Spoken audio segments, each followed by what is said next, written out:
បើសិនជាខ្ញុំមិនប្រាប់បងប្អូនទេថារថយន្តខ្នាតតូចមួយគ្រឿងនេះកែច្នៃបងប្អូនប្រហែលជាគិតថារថយន្តមួយគ្រឿងនេះគឺជារថយន្តដែលយើងនាំចូលហើយរថយន្តមួយគ្រឿងនេះប្រកាសជាផលិតឡើងដោយក្រុមហ៊ុនក៏ដូចជារោងចក្រដ៏ធំឬរោងចក្រទំនើបហើយបងប្អូនប៉ុន្តែធាតុពិតមិនមែនទេគឺជាការកែច្នៃឡើងដោយកូនខ្មែរហើយកូនខ្មែររបស់យើងកែច្នៃរថយន្តមួយប្រភេទនេះរាប់សិបឆ្នាំមកហើយជំរាបសួរបងប្អូនអរគ្នាគណៈពេលនេះខ្ញុំបាទសុធារិទ្ធកំពុងតែមានវត្តមាននៅនឹងខាងមុខរោងជាងរបស់បងប្រុសគូសារ៉ាត់ដែលរោងជាងរបស់គាត់នេះបងប្អូនណាកែច្នៃគ្រឿងកសិកម្មក៏ដូចជាឧបករណ៍កសិកម្មច្រើនមែនតើបងប្អូនដោយដែលបងប្អូនបានឃើញនៅនឹងមុខខ្ញុំនេះអញ្ចឹងរថយន្តនេះយើងហៅថារថយន្តខ្នាតតូចបងប្អូនសភាពរបស់វាគឺស្អាតមែនតើណាបងប្អូនទាំងពណ៌ទាំងរាងរៅរបស់វារថយន្តខ្នាតតូចមកប្រភេទនេះគឺយើងប្រើសម្រាប់បាញ់ថ្នាំកសិកម្មបងប្អូននៅខាងក្រោយនេះគឺជាទូដាក់ទឹកសម្រាប់បាញ់ថ្នាំឲ្យបងប្អូនបើសិនជាខ្ញុំមិនប្រាប់បងប្អូនទេថារថយន្តខ្នាតតូចមួយគ្រឿងនេះកែច្នៃបងប្អូនប្រហែលជាគិតថារថយន្តមួយគ្រឿងនេះគឺជារថយន្តដែលយើងនាំចូល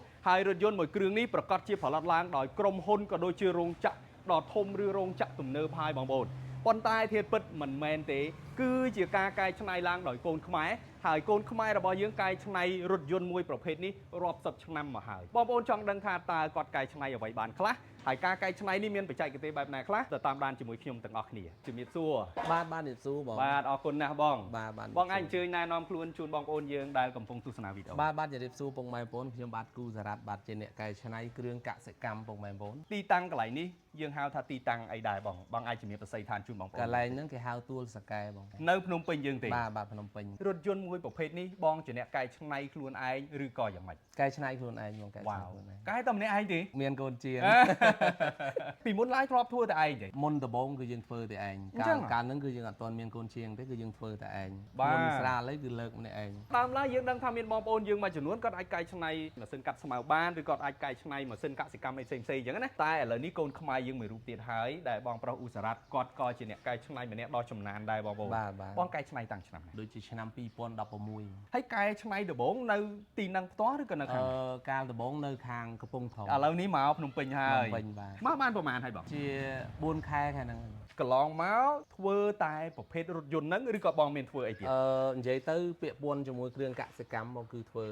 គ្រប់មានទៅដាក់ជីមានម៉ាស៊ីនកាត់ស្មៅហើយនឹងប្រភេទកូនឡានបាញ់ថ្នាំហើយនឹងប្រភេទកូនត្រាក់ទ័រយើងធ្វើច្រើនចុះឡានយើងជាឡានអគ្គិសនីឡាន Luxury ឬឡានដែលយើងជិះលើដងផ្លូវធម្មតាអូអានឹងអត់ទាន់បានធ្វើទេបងអានឹងយើងធ្វើទេបងយើងធ្វើបានទៅមុខទៀតយើងមិនមែនចេះថាអូមានសមត្ថភាពទៅស្រុកគេហើយបន្ទាប់មកស្រុកយើងធ្វើមិនបានតែនេះគឺជាលទ្ធផលដែលបងប្រុសធ្វើបានហើយបងធ្វើនេះតម្រូវទៅលើអតិថិជនឬក៏បងធ្វើផ្ទាល់ខ្លួនឯងតែម្ដងនិយាយទៅអតិថិជនគាត់កំងខ្លះគាត់កំងពណ៌បាទគាត់កំងអត់ដបូលចង់បានដបូលយើងដាក់ដបូលចង់យកវាលអញ្ចឹងយើងធ្វើវាលតាមហ្នឹងបាទដោយម៉ាស៊ីនហ្នឹងគឺម្ចាស់គាត់យកមកទេបាទចង់យកម៉ាស៊ីនពីខាងបងក៏បានគាត់យកម៉ាស៊ីនមកក៏បានរថយន្តមួយនេះគឺស្អាតរូបរាងរបស់វាទាំងពណ៌របស់វាការកែច្នៃអីផ្សេងគឺស្អាតប៉ុន្តែចង់សួរបងបន្តិចថាដែលបងធ្វើហ្នឹងគឺរូបរាងបែបហ្នឹងបងច្នៃបែបហ្នឹងតែម្ដងឬក៏ដំបូងឡើយយ៉ាងម៉េចដែរបងធ្វើម៉ូដវាតាមអញ្ចឹងបងម៉ូដវាមើលមកមើលស្អាតពុតភ្លីពុតអីតម្រូវឲ្យចំរូបរាងវាធ្វើតាមតម្រូវបងប្អូនគាត់ចង់បានប្រភេទត្រង់2ម៉ែត្រយើងដាក់2ម៉ែត្រគាត់ចង់ឡើងខ្ពស់ឡើងលើ1ម៉ែត្រយើងដាក់តាមហ្នឹងបាទហើយពាក់ព័ន្ធម៉ាស៊ីនហេតុអីក៏មិនដាក់ទៅខាងក្រោយបងម៉ាស៊ីនគឺនៅមុខប៉ុន្តែយើងអត់មានអីស្រូបពេលទេបងនេះម្ចាស់គេយកអញ្ចឹងបងបើគេចង់ស្រូបយើងធ្វើក្លុបបិទឲ្យគេតែអាចច្នៃបានទៀតគំនិតបែបហ្នឹងមកពីណា2012 2009រៀននៅថៃផ្នែកខាងអីខាងតឡើងអញ្ចឹងដែរខាងគ្រឿងកសិកម្មបងរៀនជាលក្ខណៈមួយយើងរៀនបច្ចេកទេសឬក៏រៀនផ្នែកខាងបរិញ្ញាបត្រយើងនិយាយទៅយើងរៀនបច្ចេកទេសធ្វើផ្ទាល់នឹងកន្លែងមិនមែនទៅធ្វើកម្មករទេប្រភេទហ្នឹងគឺយើងថាកម្មករក៏បានដែរប៉ុន្តែអត់មានប្រាក់ខែទេយើងទៅធ្វើហ្នឹងគឺមកយើងរស់នៅបានហើយមិនបងលុយអីគេអត់មានទេយើងទៅរៀនអត់ទទួលយកប្រាក់ខែទេប៉ុន្តែយើងរៀនជំនាញបច្ចេកទេសដោយការផ្គត់ផ្គង់ផ្សេងៗទៅលើគេបាទបងរៀននោះប៉ុន្មានឆ្នាំចូល4ឆ្នាំចេញមកធ្វើអាហ្នឹងតែម្ដងរៀននៅហ្នឹងហើយមករៀននៅខ្មែរយើងទៀតរៀនផ្នែកខាងភ្លើងតើតើនឹងការ design ផ្សេងៗអញ្ចេះបងរៀនពីខាងណាមកឬក៏នៅហ្នឹងគេមានប្រហាត់ទាំងអស់ដែរបងຂະຫນាត design ហ្នឹងគិតខ្លួនឯងហើយណាមួយយើងអាចធ្វើរូបរាងតែមួយបានទេព្រោះគេកំងទៅណាយើងធ្វើតាមទៅហ្នឹងអញ្ចឹងណាបាទអញ្ចឹងមានន័យថាយើងអត់មានពុំយើងអត់មានអីច្បាស់លាស់មួយឲ្យច្បាស់អត់មានទេដោយសារគេកំងខ្ពស់យើងធ្វើតាមគេកំងធំយើងធ្វើតាមគេកន្លែងណាខ្លះដែលយើងកែច្នៃបានកន្លែងណាខ្លះដែលយើងកែច្នៃអត់បានជាប្រភេទកង់អីហ្នឹងគឺយើងយកមកពីគេដែរព្រោះយើងអត់ទាន់ធ្វើអាហ្នឹងបានទេដូចជាប្រភេទពួកអាហ្នឹងចុះអានេះគេហៅអីទៅចុះ ប្រភេទនេះគេហៅក្បាលបូមបាញ់ថ្នាំ ចកោតអីនេះផ្សេងៗនេះ អាហ្នឹងសិតយកមកពីគេទៀត កន្លែងខ្លះដែលយើងធ្វើខ្លួនឯងបានគឺយើងធ្វើ បាទ ហើយពាក់ព័ន្ធមួយបច្ចេកទេសអីមិនទៅបងពេលដែលយើងធ្វើខ្លួនឯងអញ្ចឹង ការប្រើរបស់អតិជនប្រើទៅដល់អត់មាន ខុសបច្ចេកទេស បាទ អានេះម៉ាស៊ីននេះប្រហែល មើ សេះ ល ទៅ គេហៅ19សេះប្រភេទ 19សេះ បាទ ក្រៅទៅពីយកទៅបាញ់ថ្នាំ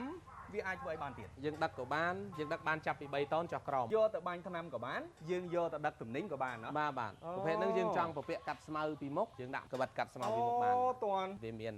ពូលីសម្រាប់ចាប់ចេញមកយើងពាក់កាត់ស្មៅបាន អាចប្រើបាន3 4មុខដែរមែនទេបង បានហើយប៉ុងវាបានវិលទាំង4ឡើងភ្នំចុះពួកចុះផុងអីគឺវាអត់ជាប់ទេ បងមានបច្ចេកទេសអីនៅខាងគ្រឿងក្រមឯងព្រោះដោយសារក្រៅទៅពីម៉ាស៊ីននេះយើងទិញមកពីគេមែនទេប៉ុន្តែគ្រឿងក្រមឯងយើងកែច្នៃឬក៏យ៉ាងម៉េចបង យើងកែច្នៃមកឈុតក្រមហ្នឹងដូចជាប្រភេទជើងជាទេសជើងអីគឺយើងប្រើប្រព័ន្ធទប់វាដើម្បីកុំឲ្យឃ្លោង ខាងក្រមនេះយើងហាមម៉ូទ័រមែនទេអានេះ កលេ កលេបាទ អាហ្នឹងយើងធ្វើខ្លួនឯង បងមានកន្លែងធ្វើឬក៏មិន ឲ្យខាងជាងកន្លងយើងធ្វើ ដោយឡែកជាទេសហ្នឹងបងច្នៃខ្លួនឯងឬក៏យ៉ាងម៉េចបង ជាទេសហ្នឹងគឺយើងរៀបខ្លួនឯងបាទរៀបតម្រូវតម្ងន់3តោនចុះក្រោមចង់លើហ្នឹងយើងតឡើងជាទេសតាមហ្នឹង អានេះគេហៅទៅពីយើងធ្វើរបស់កសិកម្មឬក៏យើងយកទៅបាញ់ថ្នាំអីផ្សេងៗអានេះក៏យើងអាចដឹកបានដែរមែនទេ ដឹកបានប្រភេទហ្នឹងស៊ីប្រេងតិចបងក្នុងមួយថ្ងៃអស់6ទៅ7លីត្រ ចុះបើសិនគិតពីកម្លាំងរបស់វាខ្លាំងអត់ កម្លាំងរបស់វាបើយើងនិយាយទៅជាមួយឡានម៉ាស៊ីន3 ចុះឥឡូវឧទាហរណ៍ថាបើសិនក្នុងករណីវាខូចមានគ្រឿងបន្លាស់របស់វាអត់ គ្រឿងបន្លាស់របស់វាយើងធ្វើហ្នឹងតម្រូវគ្រឿងជាមួយគោយន្តដែលមានតាមខេត្ត អញ្ចឹងមានន័យថាបងប្អូនដែលយកទៅប្រើអស់បារម្ភហើយមានអីបារម្ភទៀតព្រោះដោយសារគ្រឿងបន្លាស់ក៏មានពាក់ព័ន្ធជាមួយនឹងតម្លៃក៏អាចធូរដែរប្រហែលជាប្រហែលបងប៉ុណ្ណេះ ស្មានទៅយើងយកអត់ម៉ាស៊ីន3000កតុយបើយើងដាក់ម៉ាស៊ីនឲ្យគេចូលទៅជិត5000 ហើយដោយបងប្អូនបានឃើញនៅកន្លែងនេះអញ្ចឹងមិនមែនគាត់ចេះតែយកមកឲ្យបិទតែមទេណា បាទ បាទគឺកន្លែងនេះគឺយើងកែច្នៃម៉ាស៊ីនកែច្នៃនៅកន្លែងនេះគឺខាងបងជាអ្នកធ្វើផ្ទាល់តែម្ដង បាទ សម្រាប់ថ្ងៃអនាគតបងមានគម្រោងបែបណាទៀតជាមួយនឹងការងារដែលបងកំពុងតែកែច្នៃនេះឬក៏បងអាចថាមានចក្ខុវិស័យមួយទៅថ្ងៃក្រោយចង់បង្កើតអីផ្សេងទៀត ចង់បង្កើតជាគ្រឿងយន្តកសិកម្មមួយបងជាប្រភេទរថយន្តបាទ មិនមែនជារថយន្តអគ្គិសនីដែលយើងបើកលើដងផ្លូវទេ អត់ទេបងអត់ទេអាហ្នឹងគឺយើងធ្វើសម្រាប់កសិកម្មតែម្ដង តើអ្វីជាឧបសគ្គសម្រាប់បងរងថ្ងៃ ខ្វះធនធានអញ្ចឹងយើងវាពិបាក យើងមកមើលដំណើរការម៉ាស៊ីនបន្តិចថាតើម៉ាស៊ីនរបស់វានឹងដំណើរការបែបណាហើយតើប្រសិទ្ធភាពបែបណាតោះឥឡូវខ្ញុំឡើងបន្តិចសិនបងប្អូនបោះបងខ្ញុំអត់ដឹងថាបច្ឆេះមិនអីទេខ្ញុំអង្គុយមើលបងនៅកន្លែងនេះចុះ បាទកន្លែងនេះកន្លែងយើងអង្គុយឬក៏ដាក់អីវ៉ាន់បានដែរណាបងប្អូន បាទតោះអូខេអញ្ចឹងអត់មានអីពិបាកទេបងប្អូនយើងអានេះប្រភេទអូតូមែនបង ប្រភេទលេខដៃបងប្រភេទឡើងភ្នំគឺលេខដៃ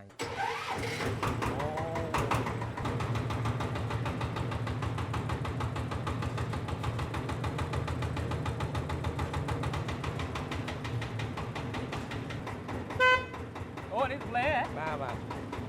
ហីចានេះពីញោឆ្វេង អានេះចូលវិញស្ដាំដូចឡាន ឥឡូវបងបាត់សិនបាទទីក៏បាន បាទអាហ្នឹងគេផលិតនៅ អញ្ចឹងទៅផលិតនៅនោះសិនណា បាទ បាទនេះថាយើងផលិតពីតង់អញ្ចឹងណា បាទ អូពិសេសមែនតើហ្នឹងនិយាយទៅបើយើងដំណើរការដូចម៉ាស៊ីនគោយន្តដែរបងមែនទេ បាទ គាត់ថាយើងធ្វើពីរតង់អានេះយើងមួយតង់នេះជាមួយនឹងម៉ាស៊ីននេះហើយនឹងមួយតង់ទៀតយើងប្រើដេអានោះណា នោះផាដេបាទ បាទអានេះអូតូរបស់វាoriginal របស់វា បងប្អូនខ្លះប្រហែលជាស្គាល់បងប្រុសហើយកន្លងមកគាត់កែច្នៃនេះមិនតិចទេចូល10ឆ្នាំហើយណា បាទ គាត់ទៅតែផ្លាស់ប្ដូរទីតាំងរបស់គាត់ហ្នឹងពីខាងខេត្តកំពង់ធំមកដល់ភ្នំពេញនេះទេ បាទ ពាក់ព័ន្ធជាមួយនឹងបងប្អូនយើងដែលគាត់កំពុងទស្សនាវីដេអូនេះបងមានពាក្យអីជូនគាត់បន្តិចសូមអញ្ជើញ ខ្ញុំបាទគូសារ៉ាត់សូមអរគុណពុកម៉ែបងប្អូនដែលធ្លាប់តែតាមដានវីដេអូពីមុនមកការគ្រប់គ្រងស្នាដៃកូនខ្មែរយើងច្នៃបាទពុកម៉ែបងប្អូនយើងបាទសូមអរគុណបាទ មានអីឲ្យគាត់ទំនាក់ទំនងឬគាត់ចង់សួរព័ត៌មានអីបន្ថែមបងអាច បងប្អូនចង់កំងអាចតាក់ទងលេខទូរស័ព្ទខ្ញុំបាទ097 94 09 098 បាទ ខ្សែទៀត088 22 92 662បងប្អូន មាន Telegram ទេបង មាន Telegram តាំងពីខ្សែហ្នឹងមាន Telegram មានទាំងពីរបាទ បាទអរគុណច្រើនបងណា បាទអរគុណ បាទ បាទអរគុណបាទ